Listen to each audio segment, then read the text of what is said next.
What is up? What is going on? And how are you doing? The university is saying it's time to make a big step forward in the healing process. The family is saying something different. And the people following this case are saying something different. So who's right? Who's wrong? Let's talk about it.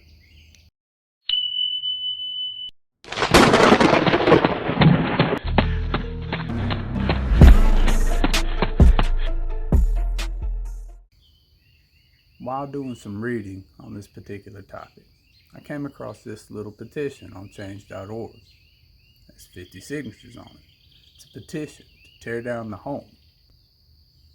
Now, back in February, when the owner of the property gifted that home to the university, naturally we were all, I would assume we were all, very happy about that. We thought it was a good gesture.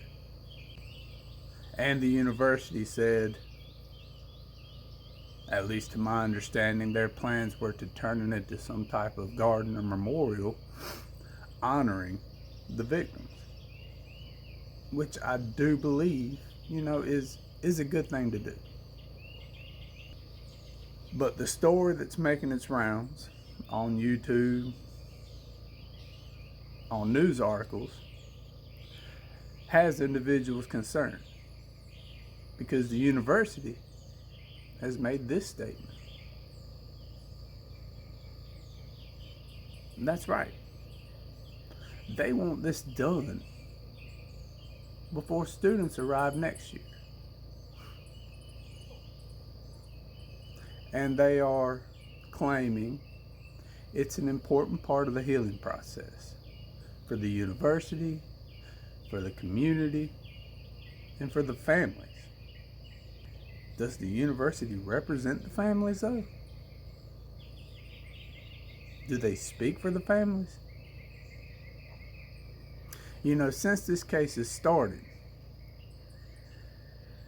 the internet has gone wild.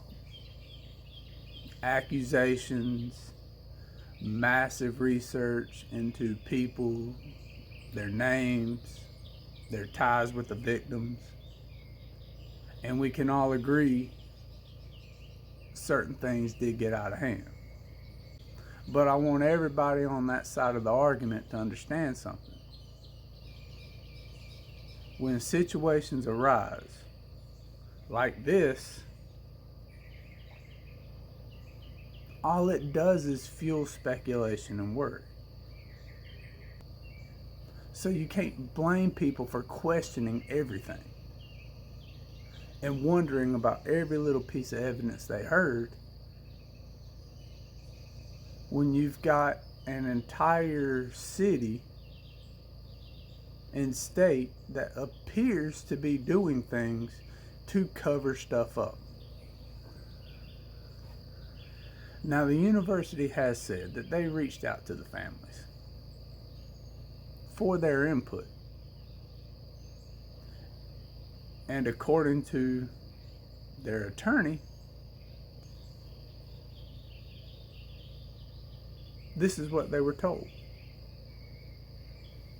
The family doesn't want this home removed right now. They personally view it as a viable piece of evidence in a case. Now, Crime Circus made the statement about the scene at the Murdaugh trial. And he made the comment, South Carolina didn't seem like they were in a hurry to tear down his home. South Carolina's not in a hurry to do anything. Those people don't even rush to go to the bathroom. But he is right. When this trial starts, there will be questions. Now, the defense and the prosecution, they have no problems with the home being removed right now. Which leads me to believe either they think they have this thing in the bag, or somebody thinks, crap, we need to get rid of this so it doesn't come up during the trial. And any statements about the acoustics or what you can and can't hear can all just be hearsay because the house is gone. But the jury hasn't been picked. They may want to see the layout. So this rush to healing that the university appears to be moving towards, it doesn't make sense. Now, of course, my initial thoughts were, well, having a home near a university that is this popular is a financial burden on the university, or maybe the town. From everything that I've read, we won't know for sure what the economic impacts of this crime had on the community and the university. We know they've received a lot of money. We know that the city police department has received a lot of money to assist with this investigation.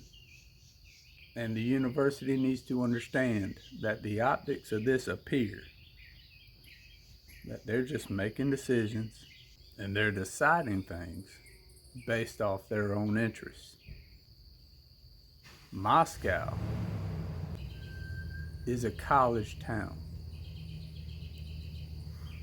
Typical college towns have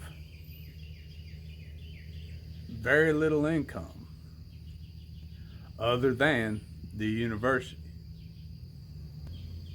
To me personally, it's disheartening that this is going on right now. We can all agree, I would think, we can all agree that the home being gifted to the university for some type of memorial in the future is the right call. We do want to honor the victims in this situation.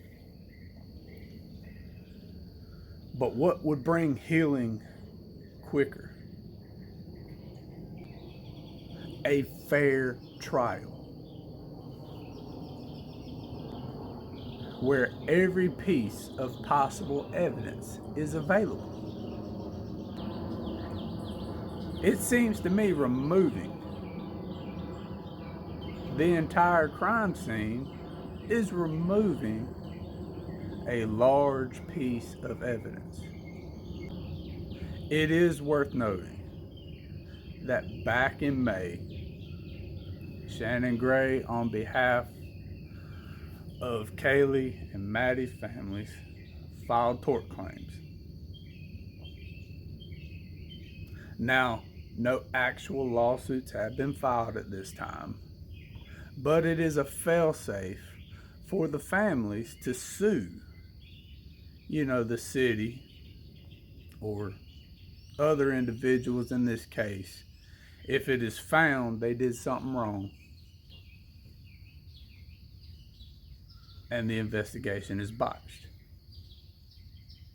And according to them, if that investigation is botched by poor investigations or bad decisions, like tearing down a damn crime scene, then those people need to be held accountable. Naturally, once again, in a typical entity response, the university's reply to that statement was this. So how much care and consideration is actually going on here? Are we so quick to heal that we have blinders on? Now, me personally, I don't live in that community. I don't know where their mindset is emotionally, and I'm not going to presume so. I would like to think that the home should remain as it is until after the trial, in case the jury has questions that can only be answered if they're inside the home. But that's not my call. This is a decision of the community. Now the university, since they own it, the defense, the prosecution, and strong consideration from the families of the victims. Do you think this is a big piece of the cover-up? Do you think the university, truly has goodwill towards doing what they're doing? Do you think they're just trying to bury this thing, do a trial, and move on so they can erase it from their memories? Or do you think they're just making a poor decision under the guise of healing? It's a very complex case. There's a lot of holes in my opinion, a lot of oddities in my opinion. But the birds have chimed in all video with their thoughts. But I'm more curious about yours. Is this a bigger piece of the conspiracy? Or do you think that the state and the city authorities appear to be doing everything in their power to fuel conspiracies? Is this a rush to move on and not risk losing any money? I will link this petition in this description. I do have a link over in the community page. If you feel strongly, you can go sign it. Other than that, y'all have a happy 4th of July. Be safe.